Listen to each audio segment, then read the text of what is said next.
Welcome back to the Rick Shiels Golf Show podcast, the hit episode. Welcome back into the pro shop. Myself, Guy, Ben, my right-hand man, and our new guest. Welcome. Nice to have him here. The new assistant pro. You can be the head pro. Let me tell you, right, okay. You can be the head pro because you're probably going to be here the most. I'm the head pro who's here the most, been here for 40 years, know what I'm talking about. Ben is the senior assistant. Yeah. He's been around the block a little bit. He's ready to jump in your shoes. He works bloody hard. I'm here. I'm ready. You know what I love about the head assistant professional? Mm-hmm. He covers your back when you say you go into the bank. Oh, I'm going to, yeah. Mm-hmm. I don't know what that means, but... Well, it's what pros do. When pros, I'm nipping to the bank and they're out for 3 or 4 hours. Will go, I'm just nipping to the bank, Ben. The bank doesn't mean the bank. Oh, right. I don't know what the bank means, but you just say, it rhymes with okay, bank. So when anybody comes in the shop and says, oh, where's Guy? Oh, he's at the bank. Gotcha. Okay. I come back with a big smile on my face. And it rhymes with bank. Potentially. Well, it depends where you go, but yeah. It's not a shock. And then Rick is the new wet behind the ears. He's 17 years old. He's nearly 18. He's got a Vauxhall Corsa that's absolutely done up to the max. Massive alloys. Always late. Always never late. reliable. Yeah. Bit rough. Comes in a bit hungover. Likes his Jay Lindeberg. Oh, they were the days. I mean, you are literally describing me as a 17-year-old assistant Ear professional. pierced. I both ears pierced. Yeah. So let me tell you funny stories very quickly, right? When I did become an assistant professional, so I left college at 16. Mm-hmm. No, I didn't. I left college at 18 and I got my first job at Mere Golf and Country Club, beautiful golf club just down the road from here. And when I left college, I had 2 diamond earrings. Were they diamonds? Yeah, David Beckham-esque. 2 diamond earrings. But were they actual diamonds or were they plastic? No, they were from Argos. Okay, yeah. They were like 50 quid for a pair.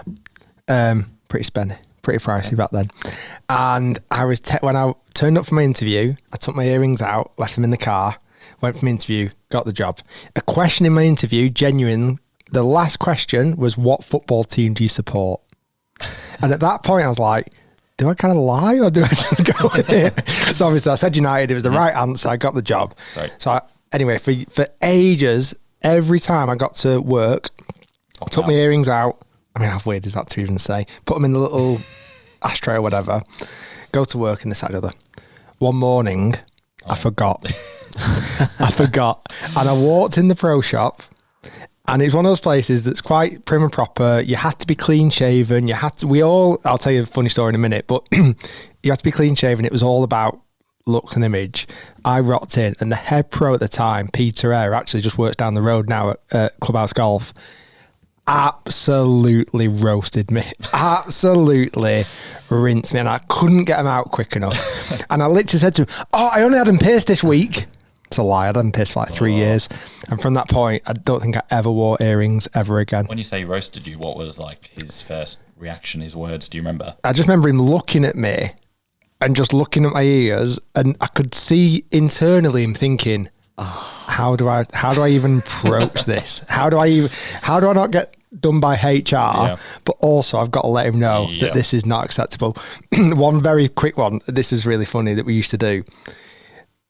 We always used to get a staff uniform, and every clothing brand, so Galvin Green, Greg Norman, I'm trying to think of Ashworth, I'm trying to think of other clothing brands at the time, probably Adidas and a few others, would provide us as staff at the pro shop at Mere with an outfit. Nice. We would then have a rota that would get printed off. So on a Monday, we all wore our Galvin Green outfit. Yeah, gotcha. On a Tuesday, we all wore our Adidas outfit. And it was, I remember waking up, the amount of times I woke up in the morning, I used to have it on the inside of my wardrobe. Of what day was what? Of what day and what outfit. And I look at it and go, oh, shit. That's not been washed.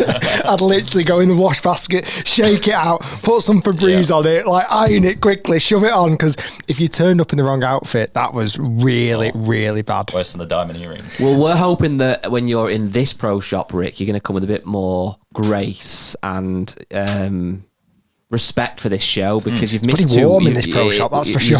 You've missed 2 weeks, and those 2 episodes have been all right. They've not been too bad, thankfully. So Ben was saying at the start of the podcast before we turn the mics on, he's got some really exciting story he wants to kick off with. So I've got huge hopes for this, Ben. Not a story, but a bit of feedback we've had in terms of people are enjoying the interactiveness of our podcast so far. You know, our inventions, our golf ball tier list. I don't know if you saw that last week. I heard your invention was pretty shocking. Oh, It was horrendous. yeah. I mean, it did get absolutely smashed in the votes, but I thought it was pretty good. Has it not already been done? I don't know. No, I would say hence why it's an invention. Yeah. Anyway, Anyway, can't win them all. we can't. Anyway, so I wanted to bring a new interactive segment to the pod where both of you can play, and maybe if it sticks, we'll bring it to the start of every podcast. Okay. It's a working title. It's called Guess the Stick. Guess the stick. Okay. Okay. So I'm going to give you a number of clues Oh, this is great. about a golf club, a more or less iconic golf club Okay. from the years. Okay, I like and you it. get one guess per clue, and the winner will get a point. Okay. Usually, it'll probably just be me to you. Do we go guys, but, alternate though? I'll take whoever gets in first. Okay. Per clue. You Okay. got to say your name Yeah. and then answer. Let's get some buzzer sounds. So, Rick, Odyssey 2 ball. Guy, R7 quad. Okay. Great. Here we go. First clue. Imagine if we actually got it right for that. Yeah, I'm worried.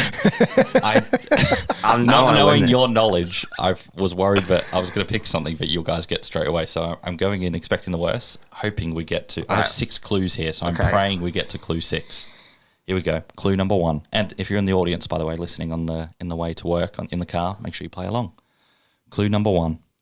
I was originally part of an iron set from the 1980s, but became legendary as a wedge. Guy, ping guy 2. Yeah, it's got it on it. He's got it. Oi! Oh, we're going to have to go so much harder next week. That's what she said. Damn. Sorry, I can't stop saying that stupid joke. There you Do you go. know where my head was with weird? I was thinking Cleveland. I couldn't get my head out of Cleveland, and then you went. Don't swept come in around with this ping. pro shop. Fair I've been play. here 40 years trying to give it all out. It's my game, my rules. You know what? I had a feeling you were going to get it. Give us the other clues then. Sure. Tour pros scrambled to buy me on eBay in 2010, causing my price to skyrocket. I wouldn't have got that. 2010. Oh, was that when the groove change happened? Ah, nice. Hence my next clue. Well, in 2 more clues time. Clue number 3 was I'm still considered by many to be the best spinning wedge ever made. Because of square grooves. Clue 4, sorry. I had square U grooves that created insane amounts of spin. Which I think now, are they banned or illegal? I'm sure they're banned. Yeah, they had to. Yeah, so the little blurb I have on the end of that was that new groove rules were introduced in 2010 to reduce spin because of Ping's 1990 lawsuit victory. The I2 wedges had illegal square grooves. Phil Mickelson famously gamed this loophole at Augusta. Not sure if you remember that. Right. And then suddenly a load of tour pros were hunting down the old wedges because of the spin You'd they have got. never got past question 3. That's No. for sure. You Question know- 2 might have thrown us out. Okay. Point 2, but you'd have never got past point 3. What was also very heavily inspired by the Ping i2 wedges was the Ping bunker wedge, which people watching this video, listening to this podcast, might remember. You did a video of, Rick, the Ping bunker wedge. And within that video, we got some golfers to try it. Ben was one of them. Now, the Ping bunker wedge was designed so that it's basically impossible not to get out the bunker. Quite literally impossible. It's a cheating stick. The R&A, the USGA looked into it and thought this is basically cheating, but we'll let it slide. For those people who really struggle. I hit it and found it really easy to use. Got out of the bunker straight Super away. easy. Ed, I think, had a go of it. Or was it Yeah, Matt? yeah. And got out of it really easy. easily. And we'll probably just put the clip in here for those watching the podcast. If you're listening, make sure you jump into the podcast video to watch this clip. We then let Ben have a go. And this was the results, Ben. That was close. I was worried about that one.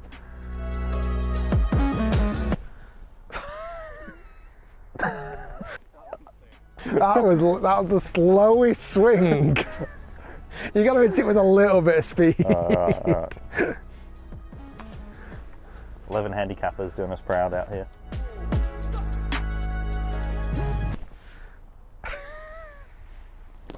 I can't get my head around it without... Right, it's harder then. Listen, You I feel like fumbled. I was stitched up.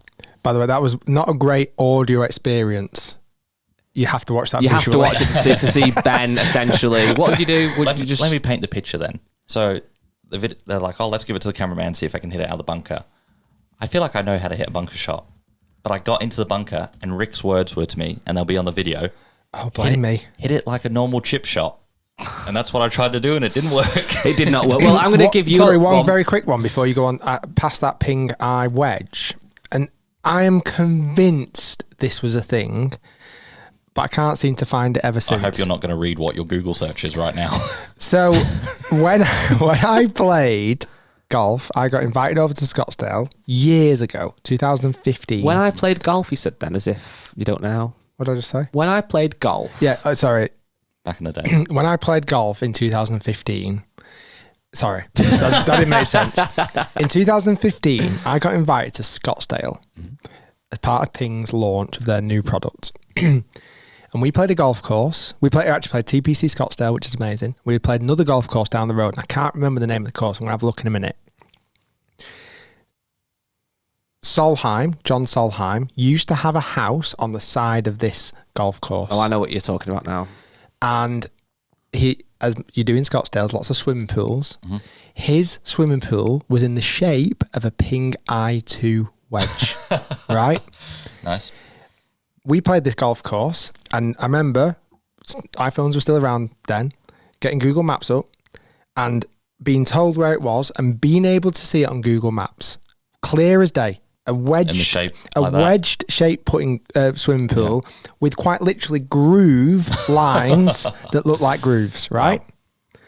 Ever since, I feel like it's a dream. This does sound like it was a dream. Because I've never found it ever since. There's no Google imagery of this at all, but I swear that happened. This sounds like the exact kind of thing that is a dream that you believe. It's like a fever dream. Listen, I'm 17. I'm working in the pro shop. I might have a bit of wacky backy every now and again. Do you know what I mean?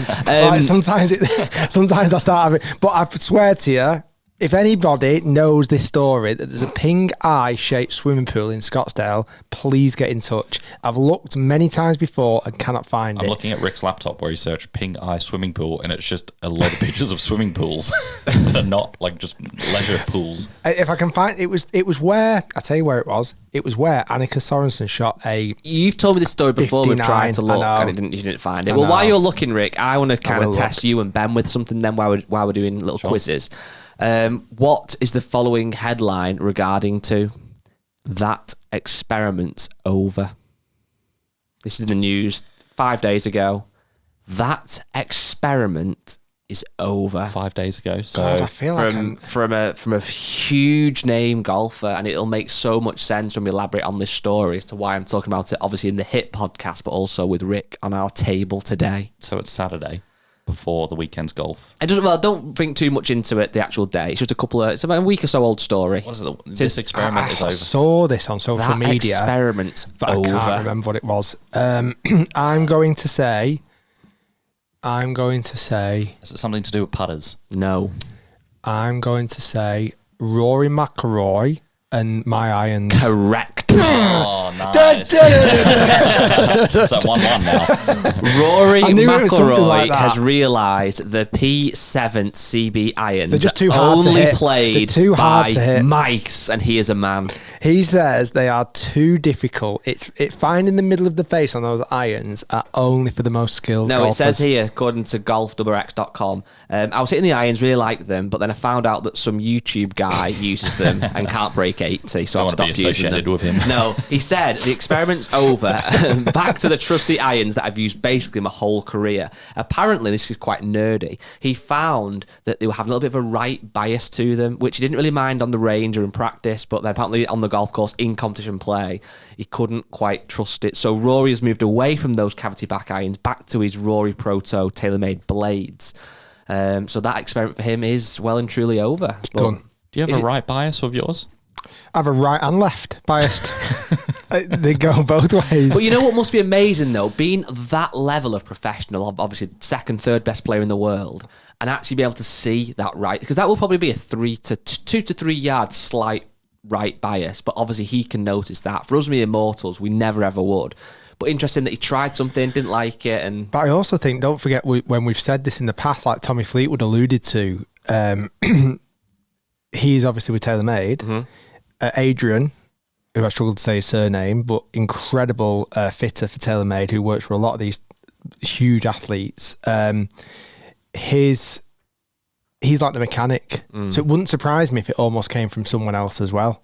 It probably might come from Adrian, who would probably measuring all these stats to say, oh, by the way, Rawls, you're hitting this 3 yards further he's right. a bit like, little bit gutted because you've probably gone to that like looking for a bit more forgiveness and stuff, and then all of a sudden you've got a bit of a left in you. You're like, I don't really want to go back to my old irons, but they would just work. Possibly. I think what and we've got a video that might be coming to the channel very soon, which might be recording later today, which I won't spoil. But lots and lots of professional golfers, in fact, I think you could say all professional golfers, are always looking for that key, that one club or that set of irons that's going to help them in some small, marginally gained way to help lower their scores, make them more competitive. And we're seeing that, with the different putters that are on the market now, more and more players moving into cavity backs and not as many in blades. What happened? I'm just watching. Is he trying to Google it? Rick in the corner of my eyes, zooming into basically every person's pool in the state of Arizona to find this magical.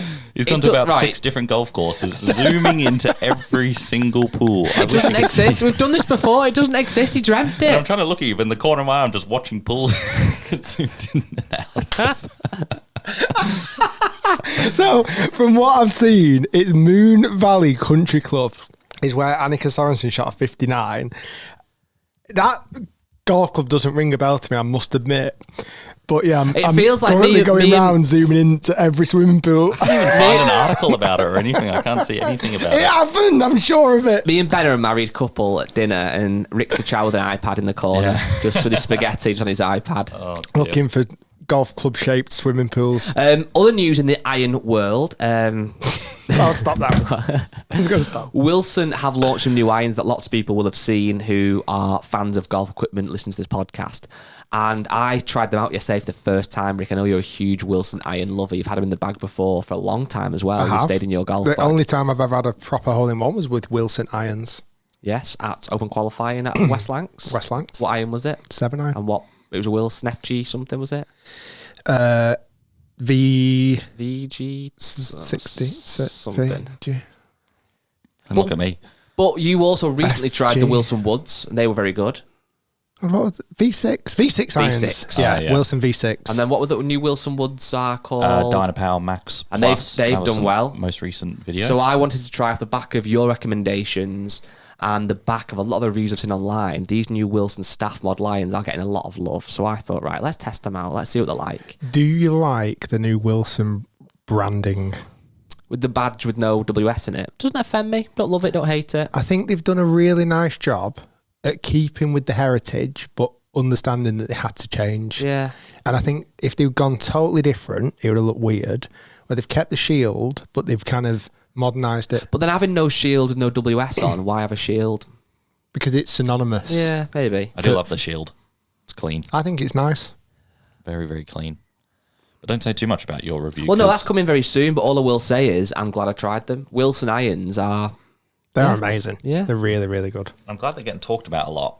It's nice. I've got a bit of a soft spot for those irons. They look nice, and the big reviews on them. And you know what Wilson feel like to me? Forget about the heritage for a moment, because they've had a great heritage. They really, really, really have. So they've won, I think, more majors than any other golf brand, and that's down to the irons in the probably 60s, 50s, etc. But Wilson feel like maybe a cousin that you've got that's maybe not the coolest, not the best looking, but really trustworthy, really honest, tries very hard, nice person, and they've finally met the love of their life, and you're really happy for them. They've struggled on the dating scene, and now they've found someone that they get on with, and they're in a great relationship, and you're just very happy for them. Because that, for me, is feel like where Wilson are at. They've deserved some love for a long time, and I think this year they may have found love with lots of golfers. Oh, I wonder where you were going with that then. that was really poetic. That was beautiful. But do you agree with my analogy? Yeah. You don't agree, do you? I don't know. Were they a bit of a boy back in the day? See, that's what I'm seeing. I'm seeing they were a bit of a boy back in the day. Will's never been one of the boys. Yeah, I do think they were back in the day. Many moons ago. That's what I'm saying. Okay, then let's In use the the same early analogy. 20s, in their early 20s, 30s. Right, Wilson's a 40-year-old divorced dad, 45-year-old divorced dad, Back in the day, they were a bit of a player, granted. That's what I'm saying. Yeah, okay. So going work with you on around that. with the blondes, the brunettes, the Ferraris. Yes, maybe. Okay. Do you know what I mean? Went Will, because they were winning everything. Yeah. Like they were literally winning everything. Fair dues. And a lot of people saw him as like, he's never going to find love. Wilson's never going to proper find love. It's just everything's a bit of a So flash in the his pan. wife left him, Supermodel. Supermodel He's had a left few him. of them. He's had a few supermodels over the time. and now he's single, learnt the error of his ways, Yeah. He's gone sober. born again Christian. Yeah. And he's decided that, you know what, I want to be on the right path and I'll wait for the right person to come Correct. along. And he's had a few little soft launch relationships. Yeah, he's been on a holiday with a few lady friends. Nothing's quite worked out for him. A couple of women wanted him for his money, but then he saw right through it. And then finally now he's settled down with Kathy. He met her at the church. Similar age. She's similar. She's got a great set of golf clubs. Of irons. Of irons. She's got a great, And great she ladies. looks great. She looks great set. for her age. She does. And that's where She's got a daughter, Penelope. She's 21. She's at uni. She's still got a bedroom at the house. She's never there. This is an unreal. And Wilson sometimes does catch himself looking at 21-year-old. But then he knows he's just a human, and then he very quickly just that's not me anymore. So yeah, And now he's happy. Hopefully. I'll give it 6 months, and then we'll come back and see. And he's also going back to that idea. Wilson with the WS inside of it. I mean, it's a name, isn't it? Wilson Staff. That feels like it's actually someone's name. He was holding on to those kind of blonde locks. Yeah, he's let it go. And it got to a point where it's like, you've got to do something here. Yeah. So he's had a bit of a makeover, hence now just a shield. The worst thing is, though, his wife has now run off with PXG. It was inevitable, though, wasn't it? And he's got so much cash, and he flashes it. But he's fine with that. Flash bastard. But anyway. That's a tough analogy to summarise there.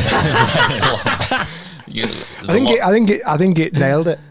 Yeah. And one more on the iron front news I wanted to touch on, and we're moving into a different category here, but Strixon, I don't know if you saw this, Rick, the last couple of days, have just launched their ZXi5 and ZXi7 irons in this black chrome, and wow, they look so good, because normally black irons we go very dark and great, but very, very stealthy, almost too over the top. These ones are, again, black chrome. Looking at them now, they look absolutely pure. And do you know what? Wilson can walk past that iron set and just go, I've been there, done that, got the T-shirt. Yeah. Do you know what I mean? You're late to the party. You'd be a bit flash, but I've already done that. Well, then you are fun, kids. One more analogy you might need to use then is because on this Sunday, correct me if I'm wrong, Ben, we've got a Tacoma video iron. So, Rick, you recently reviewed the Tacoma irons and said they were very good.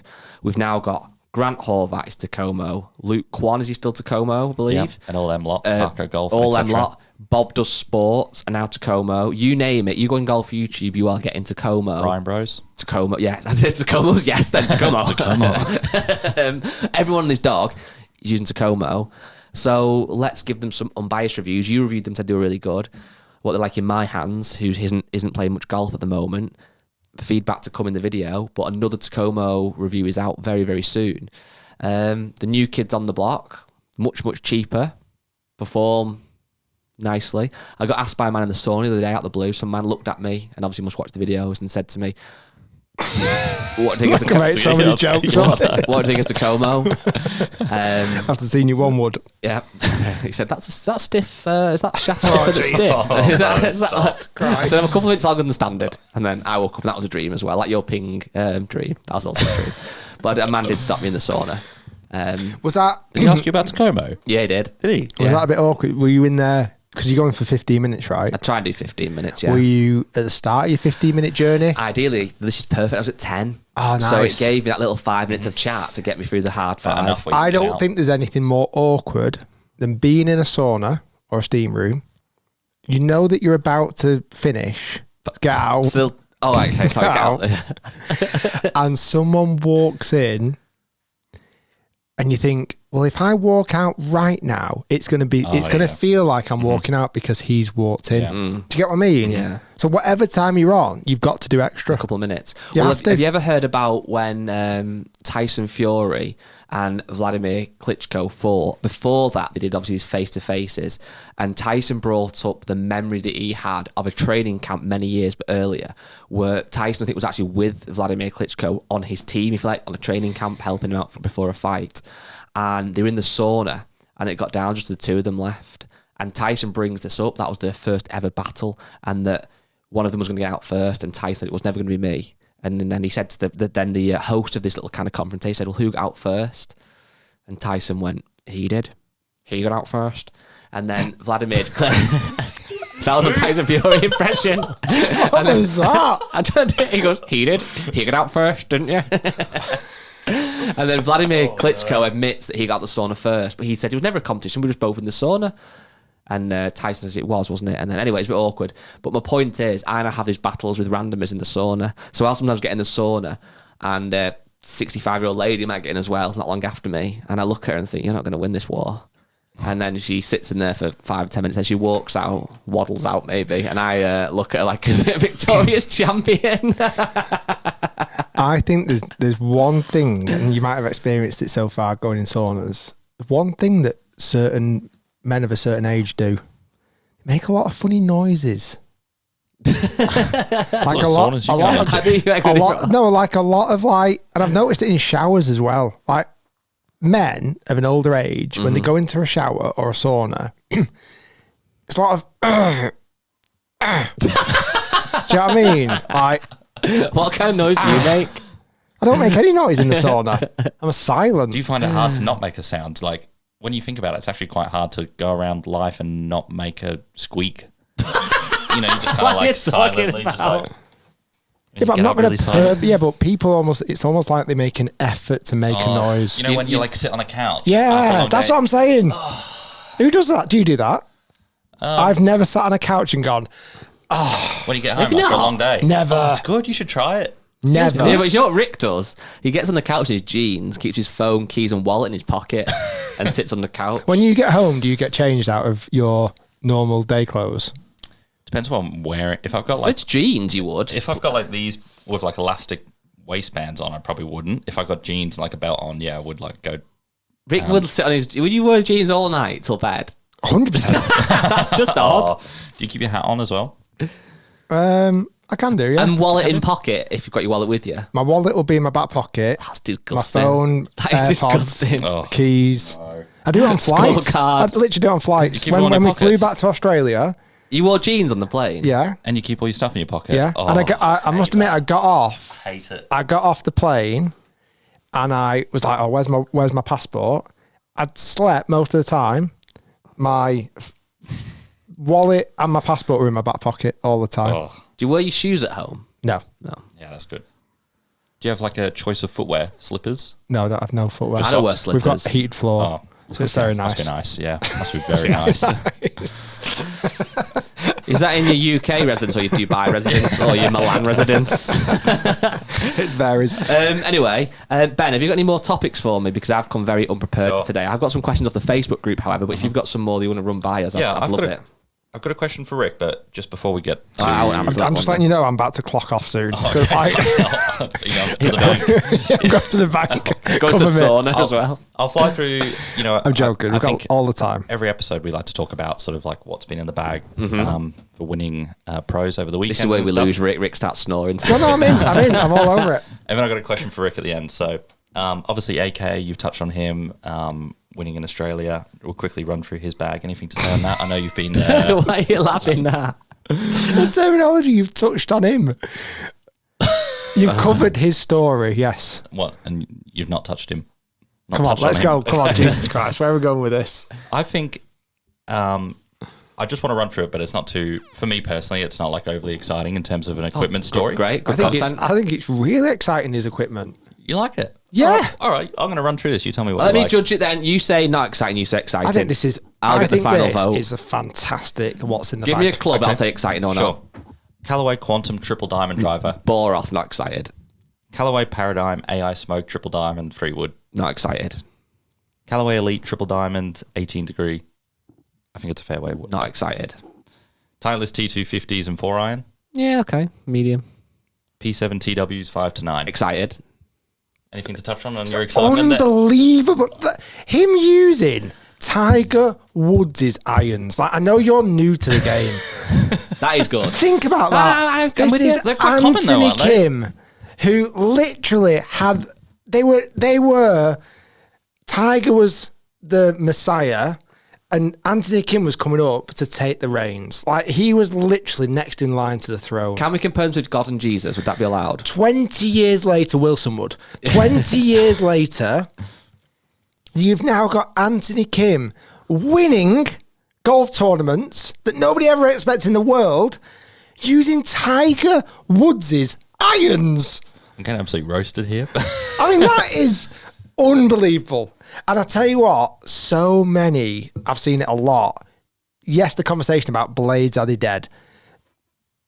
TW irons might be the greatest tailor-made irons they've ever made for professional golfers because everyone's using them. Everybody. Well, that's why I thought that it wasn't as like, I get that. Your part, I absolutely agree with it as exciting, but I just thought as it's a bit more, they're very common, aren't they, across the top pros? Don't forget, I think it's one thing you are missing here.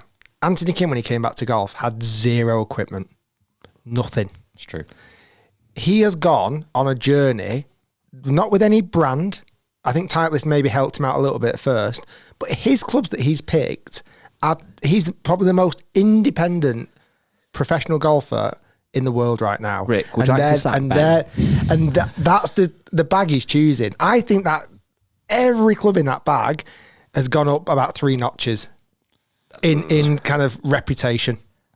The irons. I'll give you the irons. Let's hear wedges and putter before I make final judgment. I will agree on the irons, absolutely. No, my argument was in terms of I agree with the excitement from my fellow pro over here towards. You've always wanted to say that, haven't you?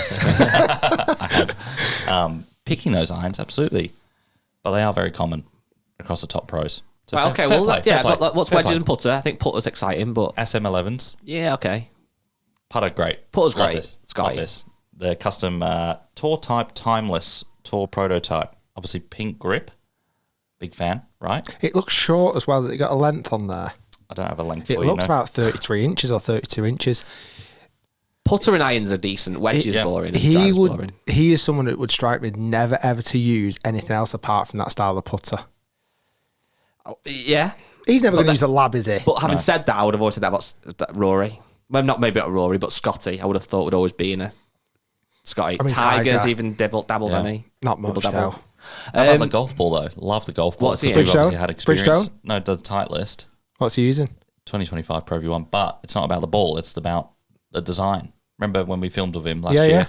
How he's and I think that still happens. Yeah, Bella, his daughter. Yeah, Bella draws all over the ball, which is firstly incredibly sweet. But I don't know how the heck he putts with it because when he hits the putts, remember when we were filming with him to watch the ball rolling on the green, just like because it's literally just scribbles, isn't it? Does it make a bit of a mockery of the story TaylorMade and Callaway are having this little bitchy fight a couple of weeks ago about paint on golf ball, and you've literally got AK using a ball that half of it is plastered in marker pen. Got a couple litres of Sharpie on it. One question I've got for you then, Rick. I don't know what your question you had for Rick as well is, but I know you've been on this kind of journey recently for club head speed and ball speed and stuff. I know you've gained a bit or whatever. People know about that. People know I've picked up a bit of speed. I've picked up a little bit of speed. You might know. But when you look, I mean, this is obviously I've actually talked about it too much. Yeah. All right. You have mentioned it. Only every single review. Every video in 2026, I think. Yeah, but it's just like setting. Okay, fine, whatever. With all that said and done, Anthony Kim's ball speed was only, and he used only loosely compared to an amateur, but 172 with the driver, which goes to show when he's playing against a John Rahm and a Bryson who are north of 180, pushing towards the 190 numbers. He was so far behind, but yeah, still got the job done. But I don't think, I think most, like if, let's say for example, at Sentosa, I think AK will do great at Hong Kong, next event. Sentosa, Singapore, different animal. But you're different right. Animal. But then he's playing against guys who are hitting at 180 odd ball speed. Do you think for us, like you've maybe to some degree overestimated distance and the importance of it for your game? Because where you've lost shots in the videos recently has been more against around the greens. I don't know. So although you've gained speed, hitting driver. well, I can get that. But although you've gained speed, it still is around the greens where you would pick up a lot of shots. The big thing I felt at the moment, I feel like par fives are easy, much easier. And now you've had your chipping lesson. I know. You're a different man. YTC, new videos coming out soon. Not next week's. It'll be soon at PK Australia. Sexy. Brilliant. All right, 2 quick putter stories from Pebble Beach. Even though I'll come on to my question for you. Number 1, about Colin Morikawa. Obviously, Guy and I have spoken about this. Have you heard about this story about his putter? Obviously, won on the weekend. I think what he was using, Spider. Yeah, as everyone is these days. He's using not his Spider. His Spider was, I'm not going to say gifted, I'm going to say stolen from, where's my notes? Kitayama. Was it his brother? His brother. So Colin Minwoo Kitayama and his brother were playing a friendly match in Vegas, and Colin tried Kitayama brother's putter, which is also Kitayama's putter that he's given to his brother. Yeah. Loved it. Said, this is exactly what I need. Nabbed it. Took it to Pebble. The rest is history. How good's that? I love that. I feel like there's a lot of stories that happen like that, isn't there, where like people, like Jim Furyk, was it years ago when he bought that putter from the pro shop and things like that? And I think that golf... Thomas Peters, when he won, he had that yes style putter, didn't he? He just bought one randomly. Yeah. I think there's a massive thing that we don't see, obviously, as just kind of fans of golf. You'll see it more being with Liv and stuff, but they do grab each other's clubs at the bag quite a lot with a little look, don't they? And just go, that feels good, that does well. And I think a lot of, like, especially putters as well, it's like a lot of comfort, isn't it? It's like a comfort and a feel. It's not necessarily like not always an alignment thing. It's like, that just makes me feel comfortable. And they just go, yeah, that will do. And then the other one, which two bits of hate coming in. Hate for this putter and hate for this man, my favourite golfer, Min Woo Lee. I'm not sure you heard on Saturday, he took 1 hour to finish the 18th at Pebble Beach because of the winds. He obviously hit it out to the cart path, so that took a bit of time to organise the drop and everything. Then he got into the green and the ball was oscillating, Took an hour. Twitter. But what happened with the groups behind him? I guess they were just waiting. But they couldn't have all been backed up an hour. The Twitter outrage was unbelievable. You search Min Woo Lee on Twitter now, and it's just like most unbearable golfer on the PGA Tour, which is pretty heavy. And that's not just like a couple; like it was a lot. Because I saw the headline, I was like looking through it, and I was obviously watching Pebble Beach. Wow. Anyway, by the way, his edit. Did you see his Instagram edit before Pebble Beach? So good, flames. That was really good. They keep getting better. You think, how can you keep coming up with golf edits? It's really good, but it's unbelievable. Yeah. Anyway, he's using, which is also getting a lot of... That edit took less than an hour. A prototype Odyssey Turtle. Great name. I kind of like the name, which is a... awful name. You hate the name? The Turtle. Is it actually called Turtle? It's TRTL. Yeah, so it's... I don't think it is. And it's... You don't think it is? No. The name, or you don't think it's called Turtle? I don't think it's called Turtle. Oh. It has turtle on the back of it. Oh, well, maybe it is then. It would be a joke off the back of, if you Google this now, in about the mid-1990s, Callaway had a putter called the Callaway Tuttle. Like turtle. But Tuttle. That looked like a Big Bertha driver, but it was a putter. Do you remember this? I do remember this. It actually had a little kind of V shape to the bottom. And I wonder if it's a play on that, the Tuttle, and that's why that's why they've called it Turtle. So I'm not saying... Wow. Oh, the Tuttle. Yeah. Wow, look at that thing. So I think it must be a play off that. I might be wrong. So if you look at the bottom of that, see how it's like a drive. It's like a mini Big Bertha. I'll put it on screen. That's terrifying. But then also, just a quick one. Sorry, you go on. I was just going to say he obviously finished tied second, 4 adjustable weights on the bottom of that. Interesting to see if that's Odyssey's answer to the Spider and their success. But a lot of people giving it a lot of stick. Ugly, awful name. I kind of like it. Like the name. My question is, what wasn't the Odyssey 10 this Spider? Well, yes, people were saying that, but if you look at the shape, I believe the Odyssey 10, I don't know exactly off the top of my head, but the shape comes inwards where it looks like on the Turtle, it's sort of like not copying the TaylorMade Spider, but those sort of like perimeter weighters, like pushing it out and to the back where the 11 was sort of like inwards. No, but that is that not just the Spider, the Odyssey 10? Do you remember it? Oh yeah, there you go. That looks similar. Because I had called a 10S. Well, that was just a 10. I had an Odyssey 10 for a while, I think, with the 2 balls on it, and it looked just like a Spider. Looks very similar. Well, there you go. But anyway, interesting stuff. Here's a question. I'm carrying on putters. Is anyone using labs anymore? JJ Spawn. Is anyone using labs anymore? I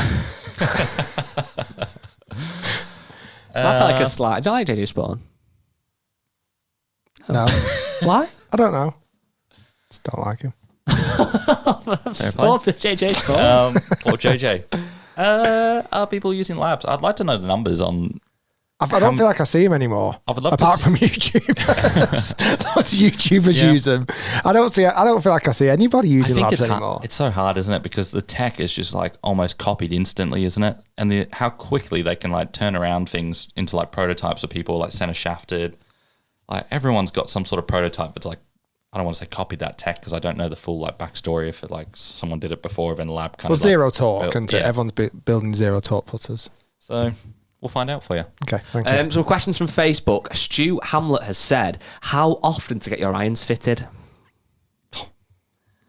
I think it varies on two main factors. How much an individual is changing body shape, form.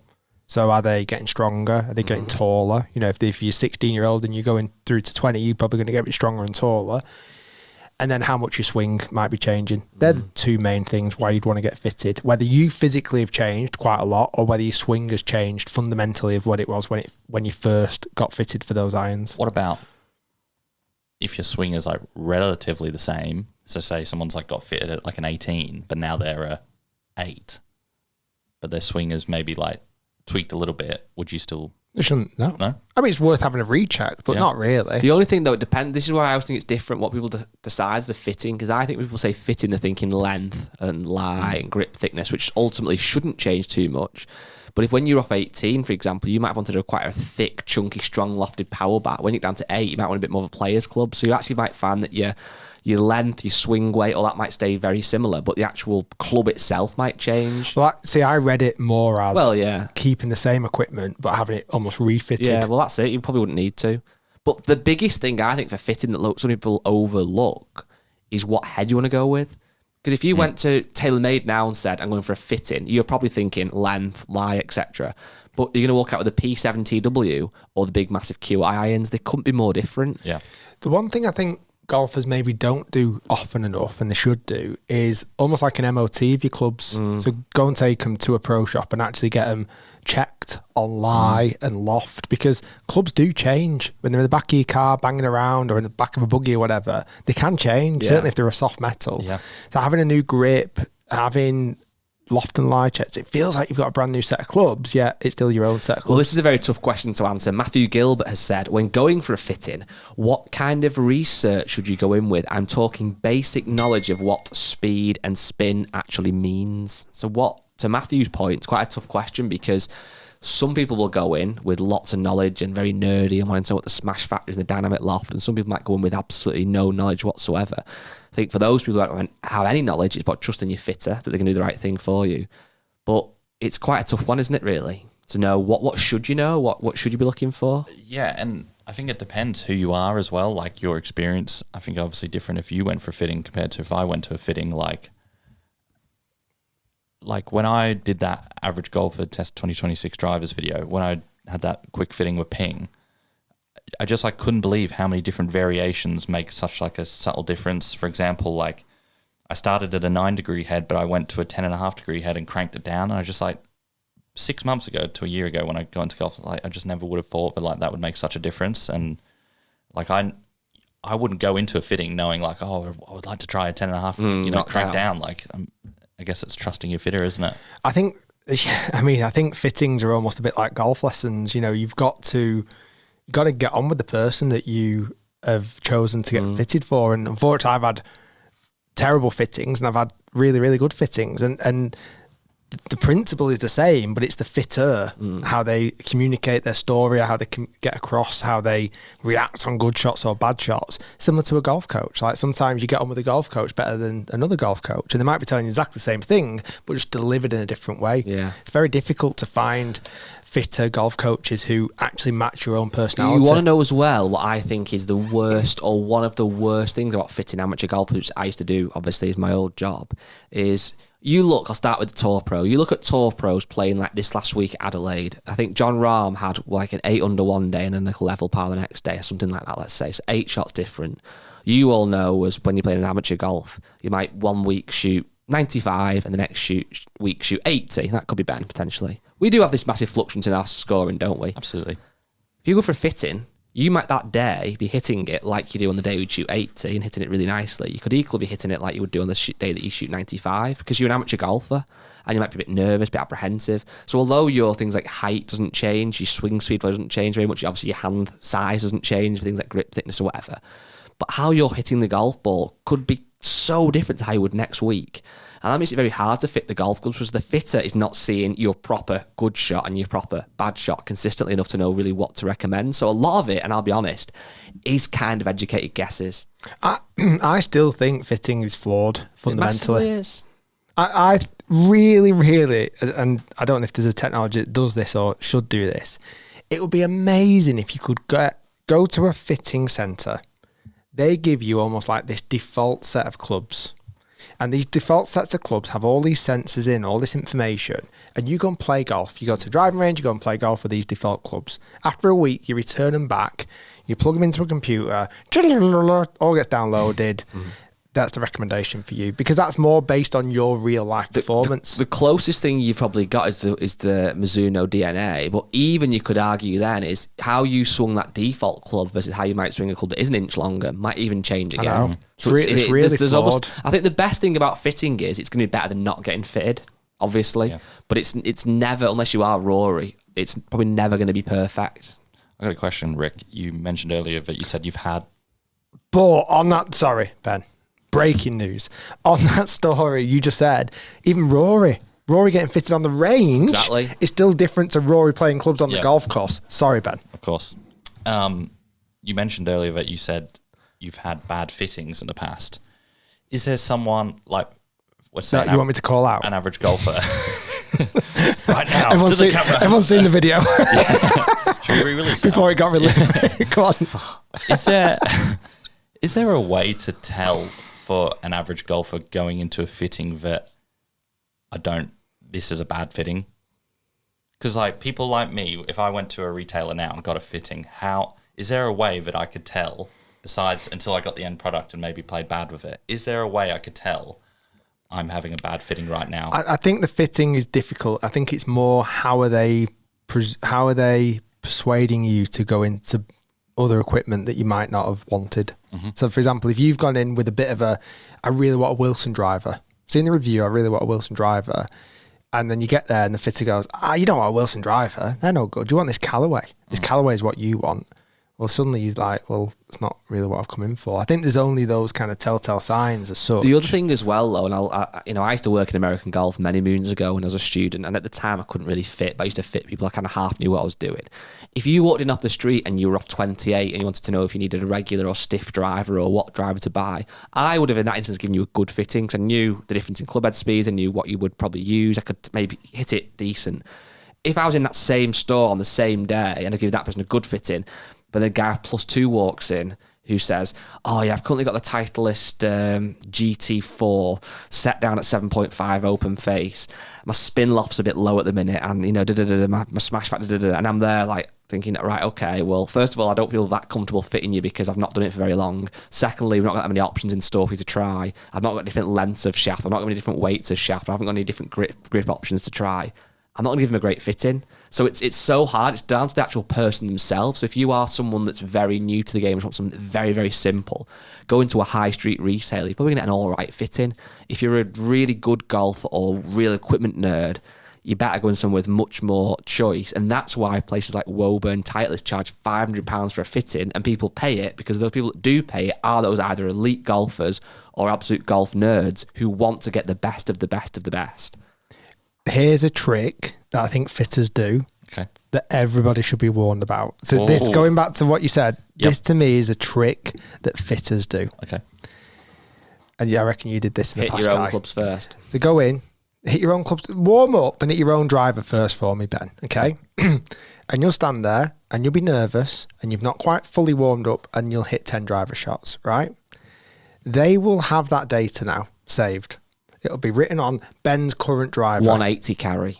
They will just keep those 10 shots, right? Mm-hmm. And let's say, for example, those 10 shots have averaged 230 for you, carry distance. Okay, I'm just saying that. Okay. Old Ben would have been. Okay, yeah, okay? Old Ben. 230. Weak Ben. And that's not really where you're at. You know you hit it further, but you're thinking, well, hold on. That's what I hit. They're the shots. Okay. This is the trick that they do. They'll get you a new driver. Okay. And you'll start hitting it. And if you hit a bit of a rogue one, oh, that's not a great one, Ben. We'll take that one out. Didn't take any of your other. Did not take any of your 10 shots of your current driver out, did they? No. That one that you topped or the one that you skied, that stayed in. But if you hit a bad shot with a new driver, we'll delete that one. Yeah. That wasn't your fault. That was the wind or whatever. Oh, sure, Mr. Fitter. And you hit a couple more, and you hit a couple more. You might hit 20 shots.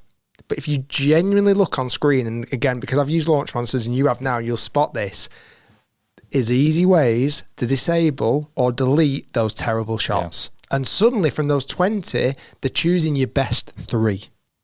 And then they'll throw it up on screen. Your current driver, Ben, is only going 230. Look at it in the corner, the piece of pathetic.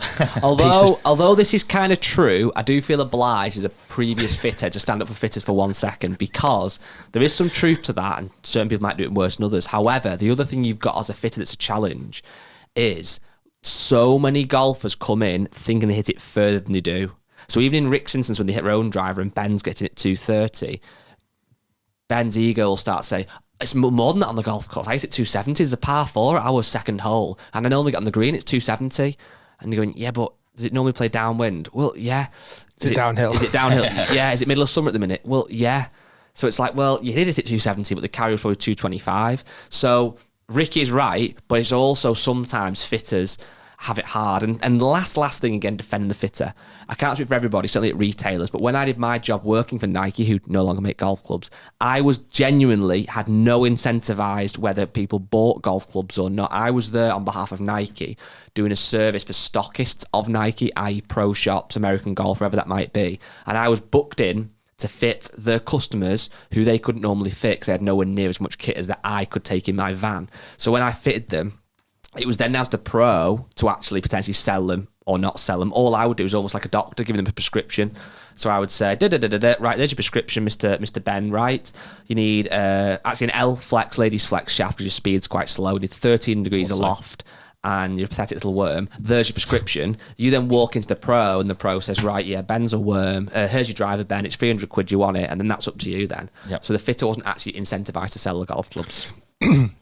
So going back to my story, you've got 3 shots. Mm-hmm. Your now average is 280. So it's up to you. Now we're cooking. So do you want your pathetic piece of metal stuck in the bag? Or for just, I'm going to do you a deal today, for just £599, and I'm actually going to put a grip on it as well for you. Oh, man.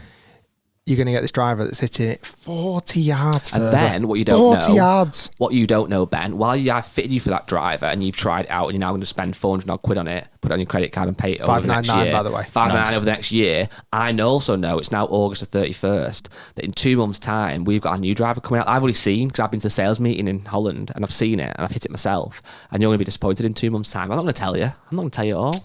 Buy that one now. Stupid. I feel like I'm getting picked on. But they're the perils of fitting. Yeah. And I'm not saying every fitter, I'm not. I think, personally, people should pay for fittings. Mm-hmm. I think you should go and pay £100 for an hours of a fitting time. And like to Guy's point, at the end of it, you get a prescription. Yeah. I think that's the best fittings. So, because you pay, the fitter gets his money. The fitter's like, I've made my £100. That's very nice here. I'm going to fit you now as best I possibly can. And at the end of it, there's your prescription. They're the brands I think you should look at. They're the club, that's your spec. Off you go. So basically, at the weekend, Saturday and Sunday, when Rick's not here, I'm going to open up the HIT studio. £100 an hour. Nice little earner. Done. I could fit you. So 3 tips for an average golfer getting a fitting. Pay for a fitting. Ideally, if you can. I think paying for it takes out the question mark that the fitter is in for it for something other than just being a nice person to fit you personally. Yeah, because a certain retailer does free fittings, don't they? Most do. Do they? No, because like Scottsdale, they'll always you have to pay. They'll always knock it off the price if you buy, though. But if you go, I'm sure they do. Somewhere else where you used to work, but I don't even mind knocking it off the price if you buy. Because again, the fitter, whether you buy or don't buy, he's made his money. I've actually had an experience when I first got into golf. And I remember you get this like obsession about like, oh, what shaft should I be playing? Like, how fast do I swing it? Should I be in a ladies flex or a regular or a stiff? And I remember I went to, I'll just say it, like American Golf. And I had no intention of buying a driver. but I just wanted to know what shaft I should. That's the wrong place to go for that information, though, isn't it? Or what is the best place? Pro Shop. Because or somewhere you pay for it. Because if you go in, well, did you end up buying a driver? No, because my naivety, I went in and I just thought, oh yeah, I'll just like say I wanted a fitting, and then I can't remember what I said, but they could obviously tell my intention wasn't to. I didn't go in and say, oh, I don't want to drive it, but I kind of went in not fully committed to it, and I was like a bit hesitant, and they knew straight away, and they were like, well, we don't really want to help you out, and I was like, oh yeah, fair enough. It's a bit like going into Mercedes and going, I want to buy a convertible from somewhere. Can I just test your convertible out first? Do you mind? Yeah. I want to see if my head fits. Like get hit in the windscreen. I don't know. I think it's hard because a golfer wants what they want out of it, and a fitter wants what they want out of it, and a retailer wants what they want out of it, and a brand wants what they want out. Like, it's very difficult. Yeah. So 3 tips: if you can, pay. Warm up the best you can. Warm up before you go in. Imagine just putting the podcast on now, and it goes: first tip, pay for it. Second tip, warm up if you can. Warm up if you can. Always use protection. Iron head covers are great. And use head covers. Yeah. And fair tip. Just be yourself. Not take your time. Don't be gullible or don't be naive, and ask questions, and certainly ask questions. Or do ask questions, and just keep an eye on deleting of shots. Should you be committed to, say you did go in and you watched our recent review and you saw the Wilson was keeping up with the Ping G440K and you wanted to go in and buy a Wilson, should you be more, you said, oh, don't get that, get the Callaway. If you did want a Wilson, should you really like push that on a fitter, or should you really try and listen to? I think you've got to explain why do you want a Wilson? Yeah. If it's a price, if it's a brand, if it's you saw a video, it depends on a number of factors. Going back to that point about data, I think a really good way of, let's say you do genuinely hit 10 shots with your driver, okay? Mm-hmm. And you go, right, those 10 shots were representative of how I normally hit it. To the fitter say, okay, take off my best 2 and my worst 2. So you're taking an average of my 6, gotcha. Of my middle 6. Hit 10 shots with a new driver and do the same. Yeah. Take off my best 2, take off my worst 2. I've got 6 shots from each. Then that's a comparable. Can I caveat that though? Standpoint. Oh. The only thing is, with modern drivers, you might find that your worst 2 are actually better and close to your middle ones than with an old driver. So by deleting them, you don't see that gain. All right, that's a good point. It's bloody hard, isn't it? Good luck. Good luck out there, soldiers. Every man for themselves. And that's why you tune into the Pro Shop for the best advice in the golf game. It's literally impossible. Did you like it? I think you enjoyed that, didn't you? In the Pro Shop. I think he wants to be in the Pro Shop. You know what I don't like? Go on. I don't like the control that I don't feel like I've got the authority to end the podcast. You've absolutely not. It's Ben's. I would have ended it a long time ago. But you get I've not got the authority. In my normal podcast, at this point, I can just say, okay, thanks to everyone. Well, should we give Ben the authority now to finish? You can down that lens now. You've got to do your best close. Ladies and gentlemen, thank you for watching the Pro Shop again, and we'll see you next time. Thanks, Rick. Thanks for joining us. Might have been their first time watching. Thanks for watching and listening for your first time, and hopefully listen again. Goodbye.